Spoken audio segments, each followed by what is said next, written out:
The son of late martial arts star Bruce Lee has died. 27-year-old Brandon Lee was killed during a movie set accident today. He was filming a scene for the movie The Crow. Brandon Lee was young, talented, and finally stepping out of his legendary father's shadow. Then just days before wrapping his breakthrough role in The Crow, he was fatally shot on set. He was lying with his head against the door and his feet facing towards the camera. When Brandon didn't get up, everyone was stunned. Everyone heard the medic go, "Brandon, are you all right?" The place just went. It was like dead quiet. What followed was a whirlwind of confusion, cover-ups, and conspiracy theories that refused to die. Why was a real bullet inside a prop gun who failed to check the weapon? And why were so many safety rules ignored? We'll break down the chilling parallels to Bruce Lee's death, unravel the truth behind the set's so-called curse, and reveal the final twist that shocked even the investigators, the fatal scene that changed everything. It was supposed to be a straightforward scene, a routine action beat in a film full of violence, grit, and stylized vengeance. Brandon Lee, playing the lead role of Eric Draven in The Crow, was set to burst through a doorway, arms full of groceries, only to be ambushed by thugs. One of them, played by actor Michael Massey, would raise his revolver and fire. Brandon's character was meant to collapse dramatically to the ground. It was all carefully choreographed. It had been rehearsed. And by the standards of Hollywood gunplay, it wasn't even that risky. But the moment the camera rolled that night, everything unraveled. The scene began as expected. Massey raised the revolver and pulled the trigger. The shot rang out loud and sudden, but no one panicked.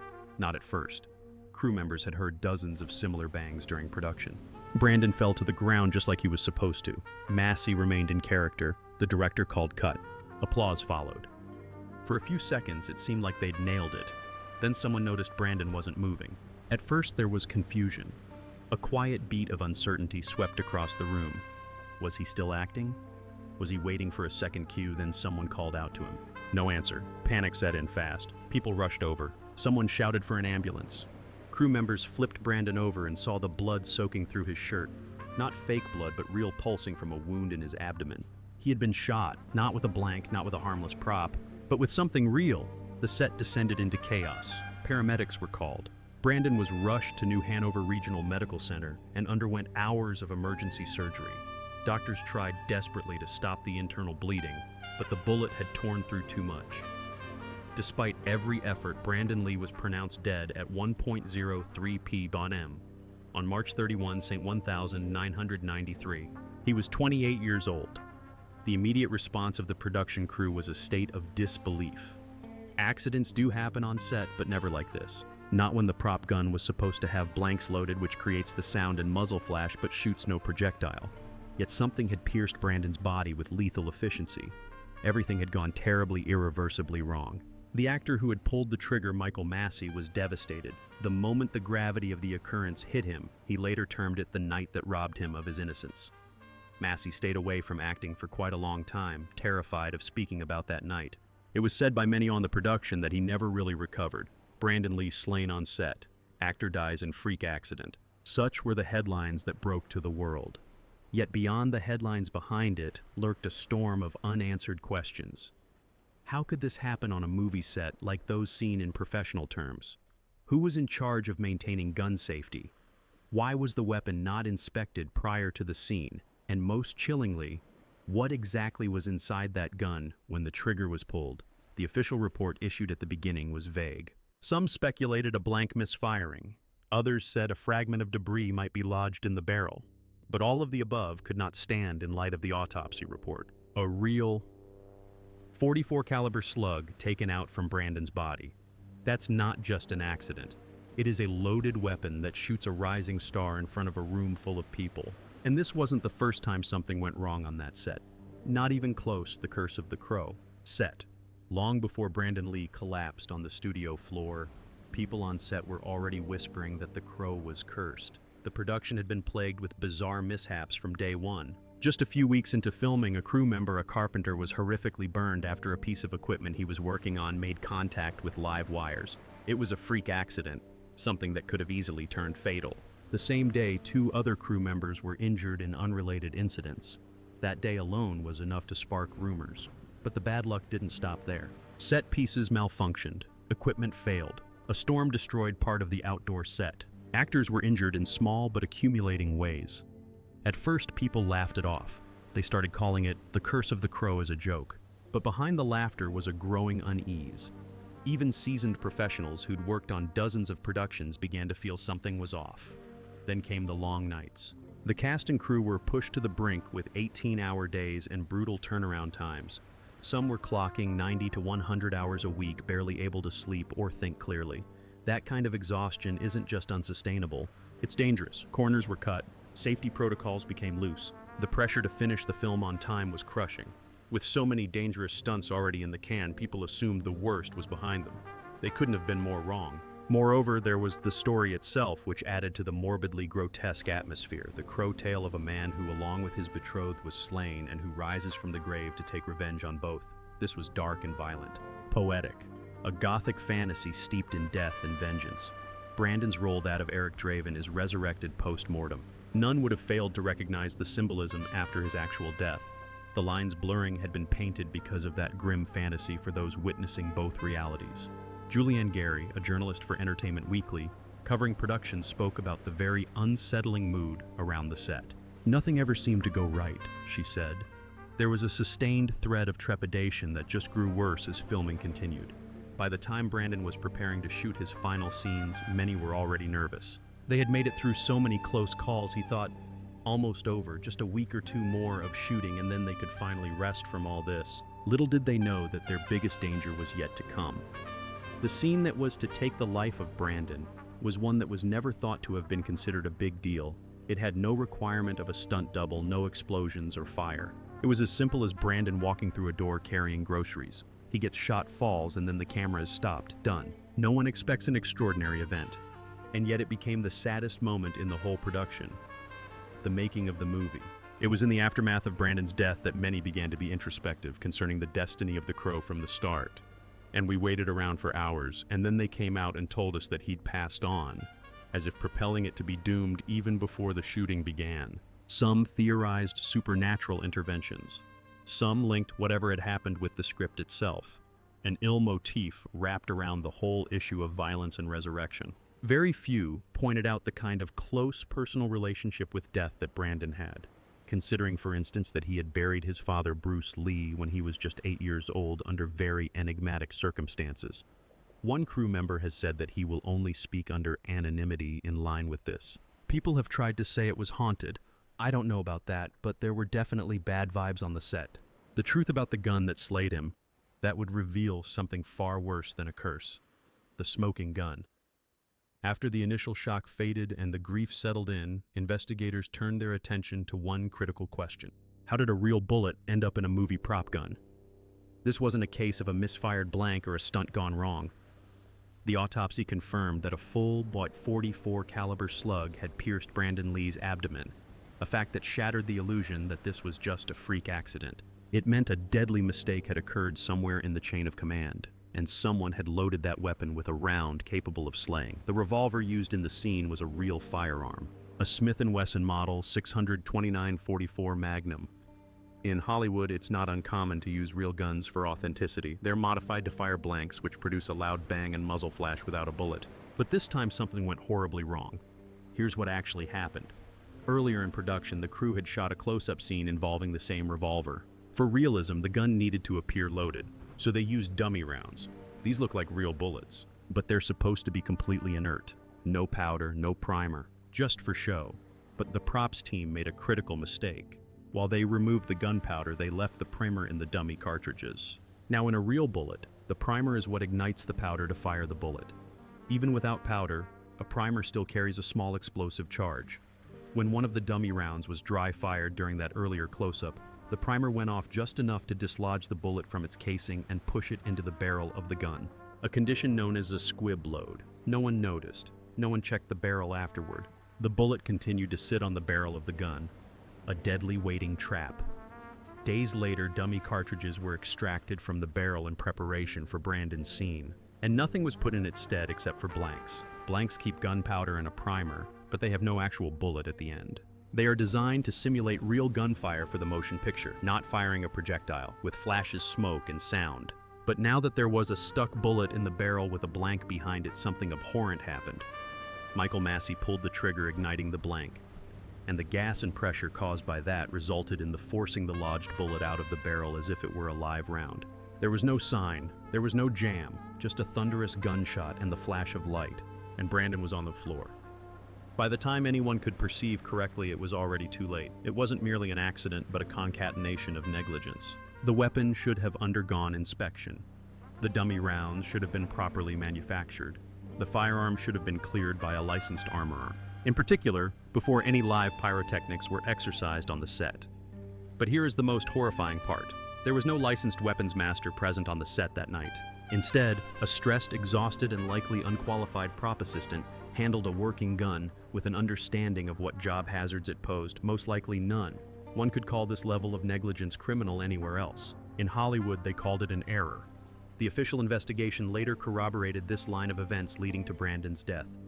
However, while the report classified the event as an accident, many in the industry and Brandon's close family believed it fell closer to criminal negligence. One insignificant lapse, one overlooked safety check, here it is. The curse has hit us again. The fact that there were certain incidents, say on the Crow, that happened before Brandon's accident. One stray bullet that should never have been there. And a whole life, a rising star ending in 10 minutes. But if this was all just negligence, why did some people start whispering about sabotage television or film or otherwise? We will not use real guns ever again. When you dig deeper into the production of The Crow, a disturbing pattern emerges, one that goes far beyond a single tragic mistake. Behind Brandon Lee's death was a web of shortcuts, exhaustion, miscommunication, and dangerously relaxed safety protocols. What happened that night wasn't just the result of a technical error. It was the inevitable consequence of a film set pushed past its breaking point. The Crow was operating on a tight schedule and a tight budget. It wasn't a major studio blockbuster. It was a gritty, mid-budget action film trying to stretch every dollar. As the shoot dragged on, so did the pressure to finish fast. Delays meant costs, and costs meant risk.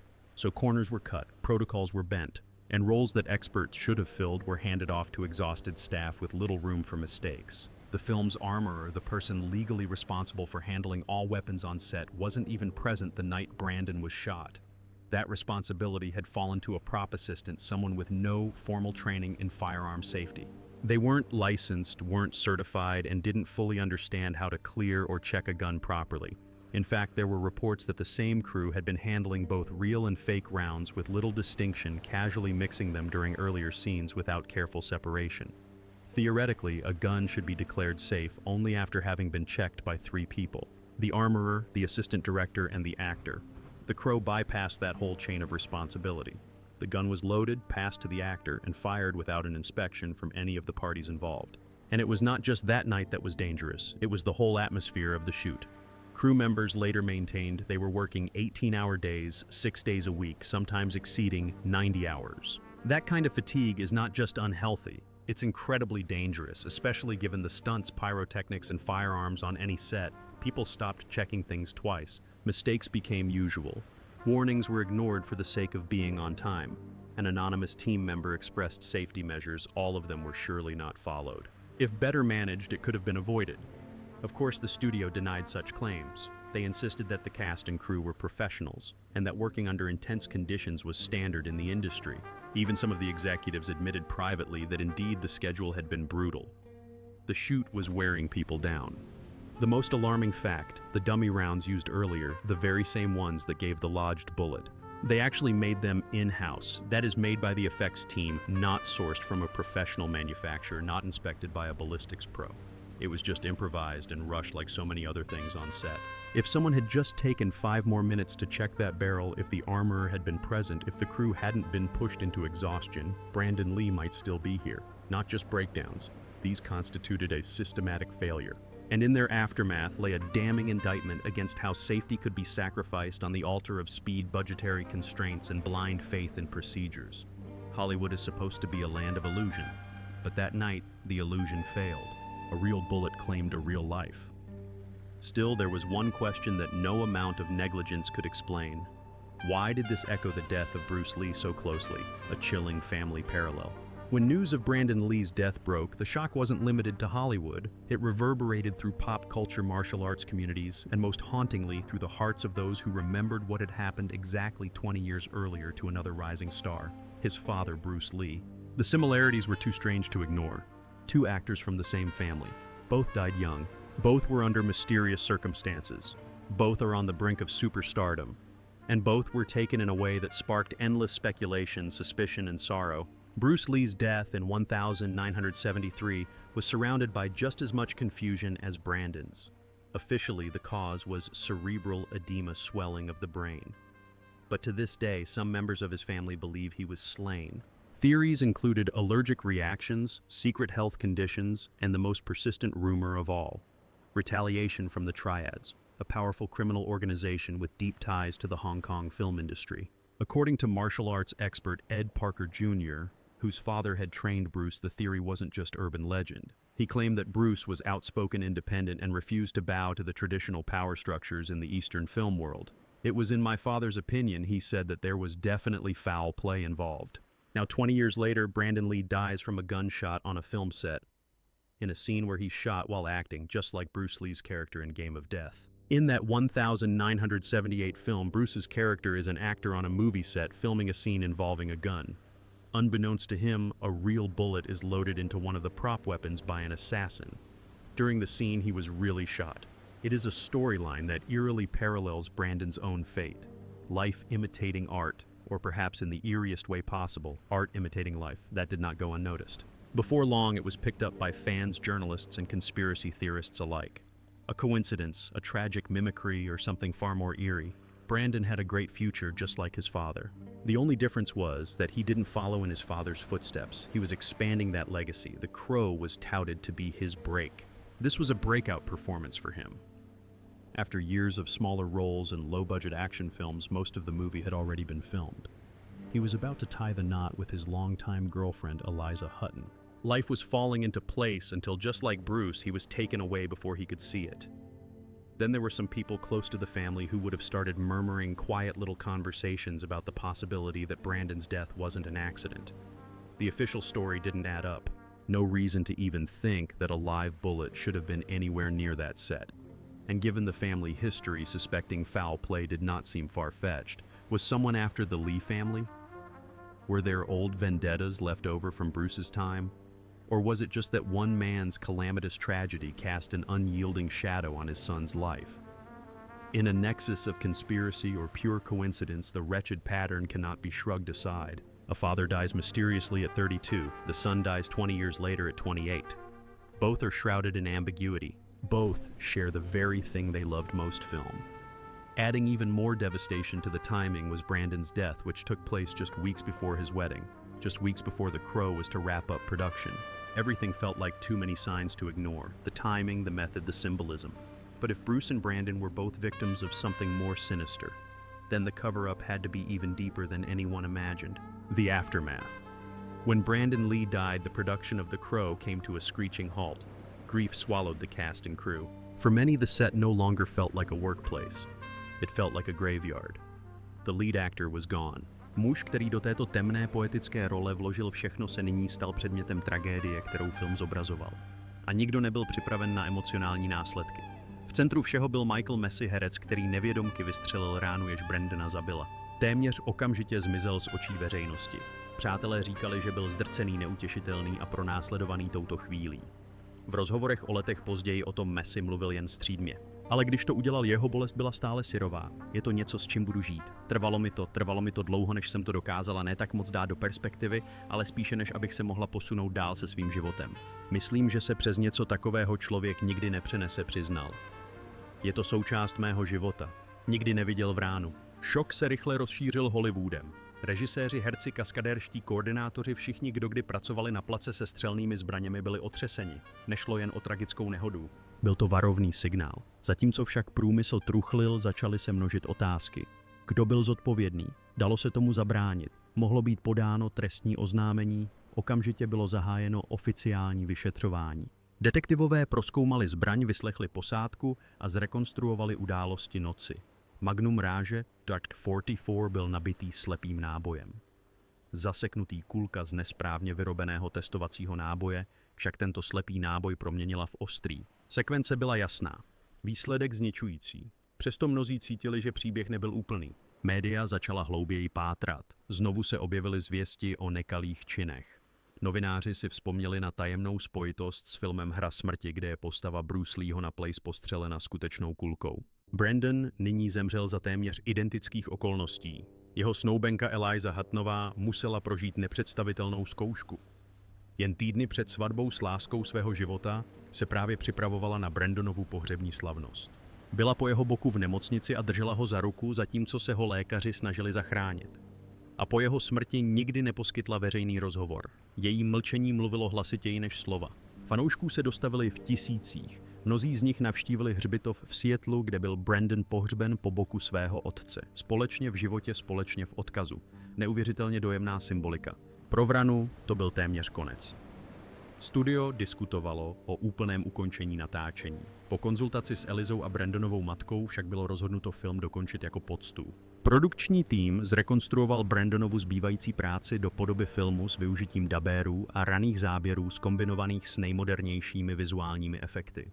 Když byl film v roce 1994 konečně uveden do kin, nejenže se mu dařilo, ale stal se fenoménem. Kritici jej označili za Brandonův skvělý výkon. Inseparable were the beautiful sound of it coming out and the tragedy and the poetry. He dies and haunts the slayers and crooks in this movie. But Brandon Lee dies in the act of bringing the movie's character to life. But despite all its rave reviews and box office success, there were still unfinished aspects.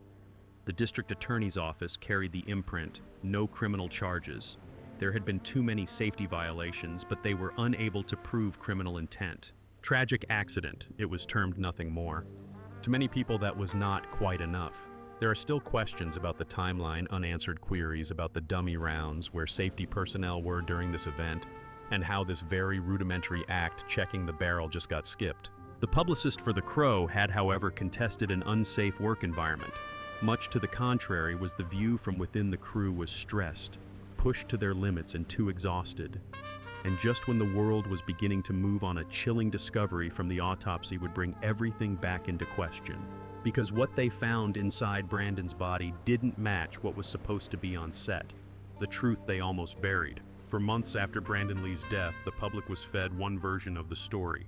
A tragic accident caused by mismanaged props and overworked crew and a blank round that interacted fatally with a stuck bullet. It was a plausible explanation, neat enough to satisfy the studio, convenient enough to avoid lawsuits, and just vague enough to blur the line between accountability and absolution. But the details in the official reports, particularly the autopsy, begged a closer look. One detail raised eyebrows immediately. 44 caliber bullet was removed from Lee's body. Detectives are proceeding with the investigation. The bullet retrieved from Brandon's body was a fully intact 44 caliber lead slug. But according to multiple statements from crew members, no live rounds were ever supposed to be on set. Flanks, yes. Dummy rounds, yes. Real bullets with powder and full charge, absolutely not. So how did a fully live round end up in the chamber of a prop gun? At first, investigators concluded that the bullet must have been dislodged from a dummy round with a leftover primer, as explained in the previous findings. But forensic experts reviewing the autopsy quietly questioned that version. The bullet was remarkably undamaged, clean, no signs of having been tampered with or improperly seated. Some began to suspect that this wasn't a modified dummy at all, but a real factory-manufactured round. That revelation would change everything. If it was a real bullet, that meant someone had to bring live ammunition to set a direct violation of standard film safety protocol. Even in the early 90s, using live rounds on set was rare and considered extremely dangerous. But the official reports never confirmed who handled or manufactured the dummy rounds. Those records missing or never filed. The identity of the person responsible for loading the weapon that night still disputed. More troubling were the whispers from whistleblowers who had worked on The Crow. People who years later came forward with disturbing claims. One former crew member alleged that multiple prop bullets had been made improvisationally without supervision. He claimed that the production had reused and recycled rounds to save time and money, often storing real and dummy rounds together in the same container. Another crew member said he saw actual rounds being brought in during earlier scenes that required realistic-looking ammo on camera, but no one ever confirmed if they had been removed afterward. And then came the suggestion that sabotage couldn't be ruled out. This wasn't just a tabloid noise. According to Detective J.J. Leitner, who spearheaded the investigation, nothing's been ruled out. Leitner himself conceded years later in an interview that he harbored a gut feeling about the ambiguous case which he never could deliver. So who could have a motive? Some conspiracy theorists even brought back the idea of a vendetta out of Bruce Lee's death, bringing them along the lines that Brandon could be a target for the same reasons by rival studios, jealous insiders, or even the remnants of the Chinese syndicates that Bruce reportedly defied. Others speculated Brandon's having gained fame might do something to set someone's teeth on edge scenarios, especially in an industry where legacy money and power could create resentment. And just like that, there was the added element of reality that Brandon died reenacting his father's fictional death. In Game of Death, Bruce Lee's character is slain on the sets of a film by an accidentally loaded gun with a live round. The situation is almost identical to what happened with Brandon in The Crow, all the way down to the framing, the timing, and the tragic aftermath. Was it a coincidence, or was someone sending a very real, very lethal message using fiction?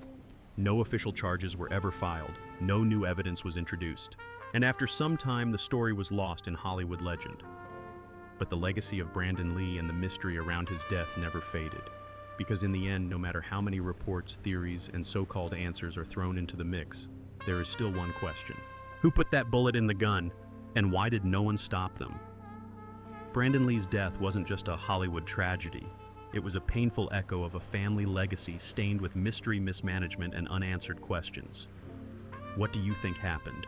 Was it a freak accident, or did someone want Brandon Lee dead? Let us know in the comments. And if you want more shocking Hollywood true stories, hit like, subscribe, and watch the next video right here.